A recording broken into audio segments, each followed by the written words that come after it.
Hello students, today we are going to start a new topic of fat soluble vitamins. We will start with an introduction of vitamin and then we will move on to fat soluble vitamin, the first being vitamin A.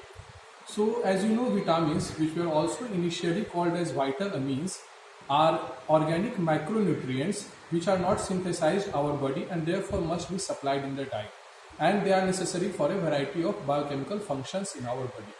Now vitamins, as you all know, can be divided broadly into water soluble vitamins and fat soluble vitamins.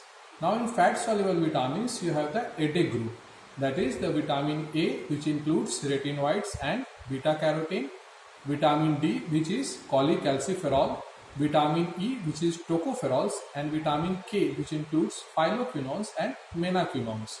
Now under water soluble vitamins we have vitamin C or ascorbic acid, and then the B complex vitamins, which are numbered from B1 to B12 barring a few. Now these can be divided broadly into three classes: hematopoietic B complex vitamins, energy releasing, and miscellaneous. In hematopoietic we have folic acid, also known as vitamin B9, and cobalamin, also known as vitamin B12. In energy releasing vitamins we have vitamin B1, thiamine, then riboflavin, niacin, pantothenic acid, which is vitamin B5, and biotin, vitamin B7. And under miscellaneous group we have pyridoxine.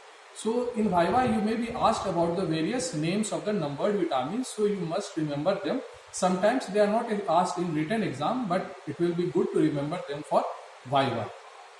Now as you know, the major difference between water soluble and fat soluble vitamins is their solubility in the various mediums. But the important clinical aspect of this is that while the fat soluble vitamins are stored in the liver, the water soluble vitamins are excreted. If there is an excess, it will be excreted out from our body. So the clinical manifestation is that the deficiency of water soluble vitamins occurs very rapidly, while that of fat soluble vitamins can only occur once the stores are depleted. Another fact is that while you have to give water soluble vitamins on a daily basis, for a fat soluble vitamin deficiency you can give single large doses, which will compensate both for creating the storage and the recommended dietary allowance. Now there can also be a hypervitaminosis in fat soluble vitamins, but it can't be there in water soluble vitamin. The only appreciable water soluble vitamin which is stored to some extent in our body is vitamin B12. Now we are moving on to the first fat soluble vitamin, that is vitamin A. Now vitamin A, the various questions asked in exam are a long question on vitamin A. Then there can be important topics like Wald's visual cycle, visual cascade, and on vitamin A deficiency. Now for vitamin A you have to write under various topics.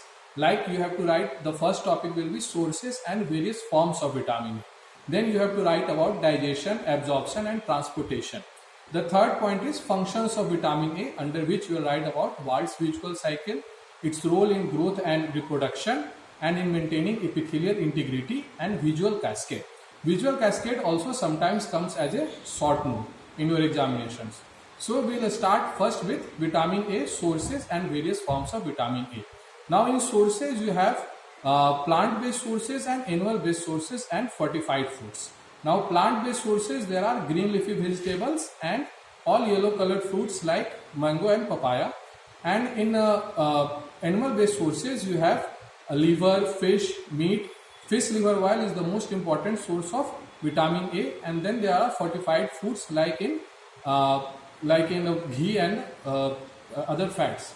So now we move on to the various forms of vitamin A. Now the various forms of vitamin A include retinoids, which include retinol, which is a primary alcohol, retinol, Al, which is an aldehyde, and retinoic acid.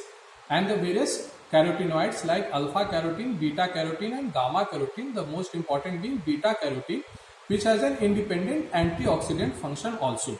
So what is retinol? So retinol is basically a primary alcohol, and it consists of beta adenine ring and two isoprenoid units. This retinol, when oxidized, it forms retinol, which is an aldehyde group by oxidation of the alcohol component. Now retinol and retinol are interconvertible, but once further oxidation takes place to retinoic acid, it is irreversible reaction. It can't be further reverted back to retinol or retinol. In beta carotene we have two molecules of retinal, but in biological systems, because of the inefficiency of enzymes, we usually get only one molecule. So beta carotene consists of 2 molecules of retinal. So this is about sources and various forms of vitamin A. Now we will come to digestion, absorption and transportation part. Now in digestion part, as you know, there are 2 sources. One is retinoids, which forms retinyl esters. So what they will do, they will get hydrolyzed with intestinal or pancreatic hydrolases, and retinol and free fatty acids will be formed. This retinol enters into intestinal mucosa cells.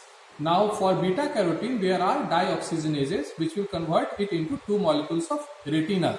But these when further reductase, under retinal reductase action, it gets transformed into retinol. But this is an inefficient system.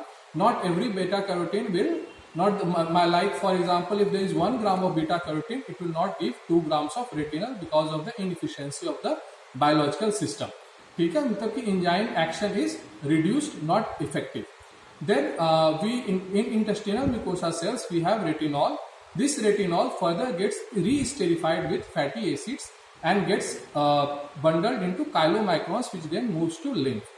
In blood, from lymph into blood, in blood it is carried along with retinal binding protein, and then it gets stored in the liver as retinyl palmitate. Now this retinol binding protein, the retinol that is going, it goes into tissues, and there are cellular retinol binding proteins on the various periphery cells, and thus it enters into the cell and directly acts on the chromatin or the DNA to bring about various transcription. In this way, it acts as steroid hormones. Now, after absorption and transportation, we have to learn about the various functions of vitamin A. So, the most important function that you know is in vision in the form of rhodopsin, and the other function are growth and differentiation, equally important, and for reproduction, and then for maintenance of epithelial integrity. Now we will start with the most important, Wald's visual cycle, which may come in short notes. In Wald's visual cycle, you have to remember the rhodopsin consists of 11-cis retinal and opsin. The 11-cis retinal, the aldehyde part, is linked to the epsilon part of lysine of opsin. So when there is a photoisomerization, this 11-cis retinal gets converted into all-cis retinal with the generation of an impulse. The visual cascade and the generation of impulse we will discuss later. So this all-trans retinal, it might get converted back to 11-cis retinal in the retinal epithelium itself. But the retinal isomerase system is ineffective system, and it can't convert all the all-trans retinal present. So it moves into blood, and then it moves from blood to the liver, where it gets reduced to all-trans retinol, which is further isomerized to 11-cis retinol in the liver and further transported back as 11-cis retinal to the retinal pigment epithelium. So that's how the Wald's visual cycle is completed. It starts from the photoisomerization and ends with the regeneration of 11-cis retinal. So after Wald's visual cycle, you have to understand about how the impulse is generated, that is the visual cascade and the cyclic GMP. First you have to know there is something called as a dark adaptation time. So when you have seen, when you come from bright light to dark areas, you cannot see clearly for some time, during which the rhodopsin gets resynthesized. This duration is called dark adaptation time, and it is increased in vitamin A deficiency. Now next topic is bleaching of rhodopsin. So you see, when there is a photoisomerization, the rhodopsin gets bleached from red to a yellow color with the formation of multiple intermediaries. This intermediary start with rhodopsin gets converted to pre-lumirhodopsin, which gets further converted to lumirhodopsin and metarhodopsin 1. This metarhodopsin gets converted to metarhodopsin 2 and further to all-trans retinal and opsin. This metarhodopsin 2, it activates transducin. This transducin is further important because the activated transducin helps activate cyclic GMP phosphodiesterase enzyme. This enzyme reduces the activity of cyclic GMP by converting cyclic GMP to simple GMP. Now you have to learn something about a dark current present in the rods. Now the rods consist of 3 segments: the outer segment, the inner segment, and the nucleus portion.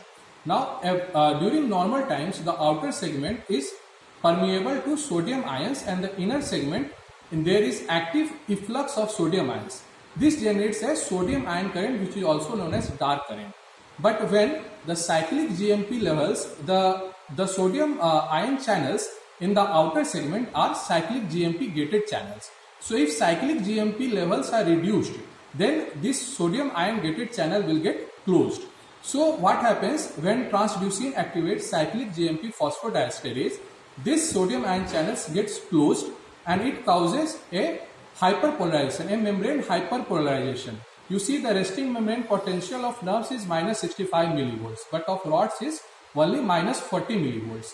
There it consists not a depolarization but a membrane hyperpolarization, which further leads to visual impulse generation in the brain and which will reach the brain cortex and signify us that a light stimulus is being given. So this is the way that visual cascade is activated and cyclic GMP acts. Otherwise, in other functions of vitamin A, this acts as steroid hormones to care about the cell growth and differentiation, and also in case of maintenance of immunity and epithelial cell integrity. In the next class, we will read about vitamin A deficiency and the various manifestations of vitamin A deficiency and its treatment. Thank you.